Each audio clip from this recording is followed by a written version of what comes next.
রদ দেখাও হলো, কলা বেচাও হলো। এটা বলার কারণ কি জানি, আমি যখন প্রেগনেন্ট ছিলাম তখন আমি পড়ে গিয়েছিলাম। তো সেই ব্যথাটা এখন খুব বেড়ে গেছে। তো সেই কারণে আজকে ডাক্তার দেখাতে বেরিয়েছিলাম।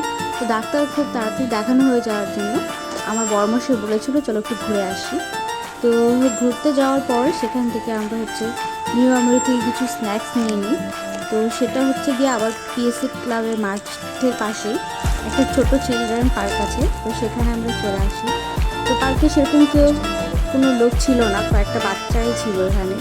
তো আমরা সেখানে বসে স্ন্যাক্সগুলো খেয়ে নিলাম। তো তারপরে কয়েকটা ফটো তুলে নিয়েছিলাম।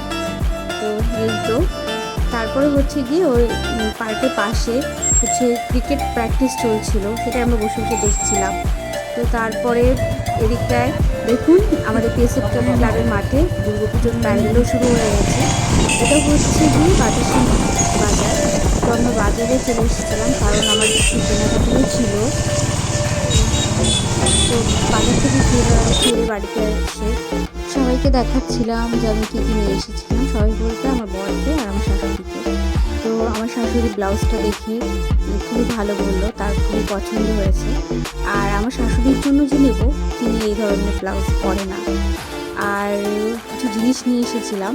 এটা গিয়ে লেন্স, এটা আমি টুকটাক সেলাই করি তার জন্য নিয়ে এসেছিলাম। আর দুটো আসনও নিয়ে এসেছিলাম। এই দুটো গিয়ে আগামী শনিবার আমাদের বাড়িতে আমরা সত্যনারায়ণ পুজো করবো, তার জন্য সেটার জন্য লাগবে, তাই নিয়ে এসেছিলাম। আর টুকটাক সেলাই জিনিস নিয়ে এসেছিলাম। একটা সাদা ব্লাউজ বানাবো বলে তার জন্য অস্ত্র নিয়ে এসেছি। কালো সুতোর গুটি নিয়ে এসেছিলাম, হুক নিয়ে এসেছিলাম। আর সুই মেশিনের সুই, আমার মেশিনের সুইটা একটু ভেঙে গেছে, তাই মেশিনের সুই নিয়ে এসেছি। আর টুকটাক আরও কিছু জিনিস নিয়ে এসেছিলাম, যেমন টিপে পাতা আরও কিছু।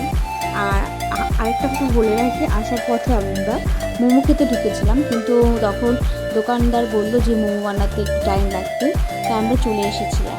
এরপরে আমার বড়মশাই একটু আবার বাজারে গেছিলো তার নিজস্ব কাজের জন্য।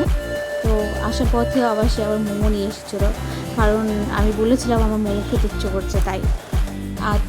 আর তোমাদের যদি এই ভিডিওটা ভালো লাগে অবশ্যই লাইক কমেন্ট শেয়ার করো। আর তোমরা কারা কারা মোমো খেতে পছন্দ করো একটু কমেন্ট করে জানিও। আমার তো খুবই ভালো লাগে মোমো খেতে।